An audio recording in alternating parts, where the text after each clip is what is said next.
ഹരികൃഷ്ണ.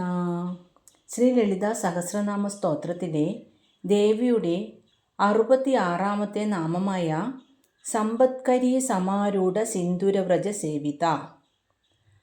ഭണ്ഡാസുരനോടുള്ള യുദ്ധത്തിന് പുറപ്പെടുമ്പോൾ ലളിതാ പരമേശ്വരിയുടെ സൈന്യത്തിൻ്റെ ആനപ്പടയെ നയിക്കുന്നത് സമ്പത്കരി എന്ന ദേവിയാണ്.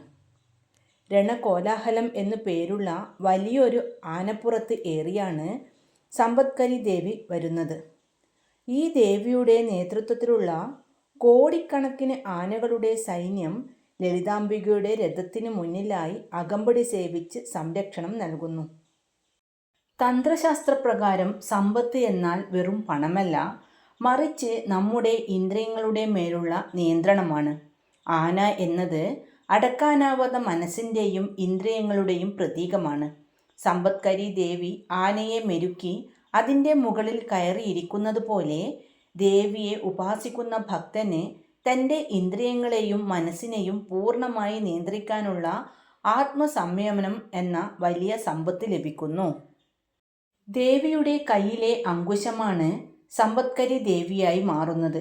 അങ്കുശം ആനയെ നിയന്ത്രിക്കാൻ ഉപയോഗിക്കുന്ന ആയുധമാണ്. നമ്മുടെ അഹങ്കാരത്തെ മെരുക്കാൻ ഈ ദേവിയുടെ അനുഗ്രഹം വേണം. സമ്പത്കരി എന്ന നാമം സൂചിപ്പിക്കുന്നത് പോലെ ഭക്തർക്ക് സർവ്വവിധ ഐശ്വര്യങ്ങളും ഭാഗ്യങ്ങളും നൽകുന്ന ഭാവം കൂടിയാണിത്. ഇനി ദേവിയുടെ 67-ാമത്തെ നാമമായ അശ്വാരൂഢാധിഷ്ഠിതാശ്വ കോടി കോടിഭിരാവൃത.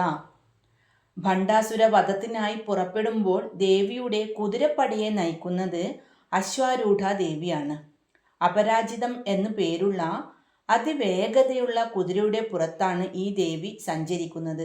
ലളിതാംബികയുടെ കയ്യിലെ പാശം അഥവാ കയറ് എന്ന ആയുധത്തിൽ നിന്നാണ് അശ്വാരൂഢാദേവി ഉത്ഭവിച്ചത്.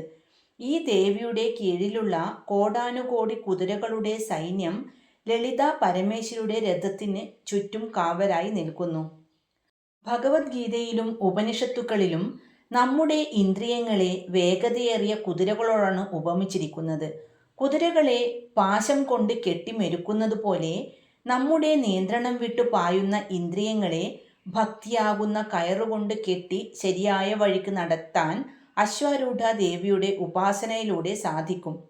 കോടിക്കണക്കിന് ഇന്ദ്രിയ ചിന്തകളെ നിയന്ത്രിക്കാനുള്ള ആത്മബലം ഭക്തന് ഇതിലൂടെ ലഭിക്കുന്നു. പാശം എന്നാൽ സ്നേഹത്തിൻ്റെ പ്രതീകം കൂടിയാണ്. ഭക്തരെ സ്നേഹപാശം കൊണ്ട് അമ്മ തൻ്റെ അടുത്തേക്ക് ചേർത്തു നിർത്തുന്നു. ഓം ശ്രീ മഹാദേവ്യൈ നമഃ. ഹരേ കൃഷ്ണ.